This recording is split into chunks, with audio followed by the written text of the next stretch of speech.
இந்த மாவட்டம் கொடுக்கணும்னா இங்க இருக்கக்கூடிய எல்லாரும் சேர்ந்தாலும் பண்ண முடியும். எல்லாருமே வந்து பாத்தீங்கன்னா ஒரு தொழில் இருப்பப்போ ஒரு கமிஷன் பிரச்சனை இந்த இடத்துல நடக்குதுங்க. இன்னைக்கு ஒரு 4 மாசத்துக்கு முன்னாடி ஒரு வயசானவர் வந்து ஏமாந்துட்டார். நான் தான் அந்த பஞ்சாயத்துக்கு போறேன். அவருக்கு வயசு 70 வயசு, ஏமாத்துறவர் 92 வயசு. அப்ப நம்ம எப்படி போயிட்டு பஞ்சாயத்து பண்ண முடியாதுன்னா போனா உள்ள போனா நான் சீனியர் சிட்டிசனு நம்ம எடுத்து ஷூட் பண்ணிடுவோம் அப்படின்றாங்க. ஏன் நான் தான் போறேன் அந்த பஞ்சாயத்துக்கு குறைஞ்சபட்சம் 1.5 லட்சம் வாங்கி தர வேண்டியது. ஆனா அங்க நம்மால் சுத்தமா தொழில் செஞ்சானா கிடையாது. போன வாட்ஸ்அப்ல மொபைல்ல லொகேஷன் அனுப்பிட்டு ஓனர் நம்பர் அனுப்பிச்சது அதுக்கப்புறம் தான் எப்படி அவரே எல்லாம் பேசி எல்லாம் பண்ணிட்டு நமக்கு ஏதாவது ஒட்டுவாங்களா கிடையாது. ஆனா இது இன்னொரு பிரச்சனை இருக்கு. ஒருத்த 5 கோடி கொடுத்து எல்லாம் சொத்து வாங்குவான், நம்ம 2 லட்சம் கொடுத்து நம்ம வலிக்கணும். அப்போ இது போல எவ்வளவு பிரச்சனை இருக்கு. ஒரு பத்திரப்பதிவு துறையில் பிரச்சனை இருக்குங்க. கெய்னர் வேலையை ஏற்றிருக்கிறாங்க. யாருங்க போராட முடியும்? இப்போ நாம இருக்கிறோம். இன்னைக்கு 150 ரூபாய் 200 ரூபாய் ஒரு சதுரடி இருக்குது. இன்னைக்கு 1000 ரூபாய் 2000 ரூபாய் ஏத்துறாங்க.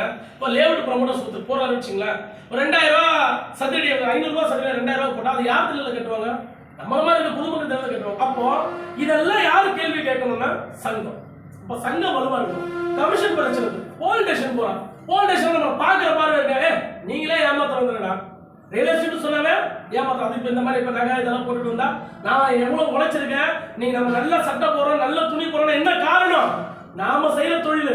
உன்னை விட நான் அழகா இருக்கணும், உன்னை விட நான் வந்து எப்படி சொல்றதுன்னா உன்னை விட நான் வந்து அடுத்த லெவல் இருந்தாதான் நீ என்ன மதிப்ப.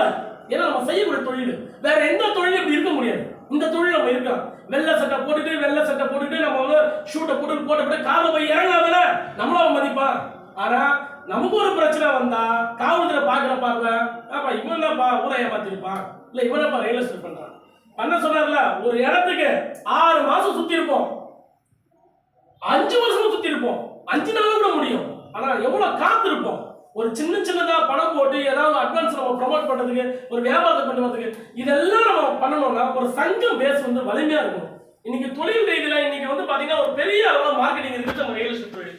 ஆனா அதுல நம்ம வந்து இந்த சங்கம் சொன்னாவே ஒழுக்கம் நேர்மலாம். இந்த சங்கத்துல அதுதான் ஃபர்ஸ்ட். சங்கத்துல இருந்துட்டு ஒரு லேபிள் கொடுத்துட்டாவே பாக்குற பார்வைனாவும் நாம சங்கத்துல இருக்கப்ப இவன் கரெக்டா பிசினஸ் பண்ணுவோம்ப்பா. அப்ப சங்கத்துல எல்லாரும் இணைஞ்சிட்டா என்ன ஆகும்னா யாருமே எந்த கான்ட்ரவர்சியும் வராது, பிரச்சனையும் வராது. ஒருத்தருக்கு ஒருத்தர் தோல் கொடுத்து நம்ம இது பண்ணிக்கலாம். அது போல இந்த மாவட்டத்தை நம்ம உருவாக்கணும். எனக்கு தெரிஞ்சு நான் அதுதான் அகில துணைத்தலைவர்கிட்ட சொல்லிட்டேன். முதல்ல இந்த தொகுதியை சரி பண்ணுவோம். மாவட்டத்துக்கே வேணாம் நம்ம. ஏன்னா மாவட்டம் சொல்லிக்கிட்டு ஒன்னும் ஆக போறது கிடையாது. நாம இங்க இருக்கக்கூடிய தொகுதி 20 பேர் பொறுப்பு. திருவாரூர் தொகுதி. திருவாரூர்ல எத்தனை ஒன்றியம் இருக்கு? இந்த தொகுதியில ஒன்றியம் இல்ல நகரம் இருக்கா? திருவாரூர் தொகுதியில 6 ஒன்றியம் இருக்கு. நகரம் இருக்கா? திருவாரூர் நகரம் இருக்கா? 6 மண்டலம் பிரிப்பாங்க. அதுல ஒரு நகரம் சரி ஓகே. நான் என்ன சொல்ல வரேன்னா வீடியோ ஆபீஸ் எத்தனை? வீடியோ ஆபீஸ் எத்தனை?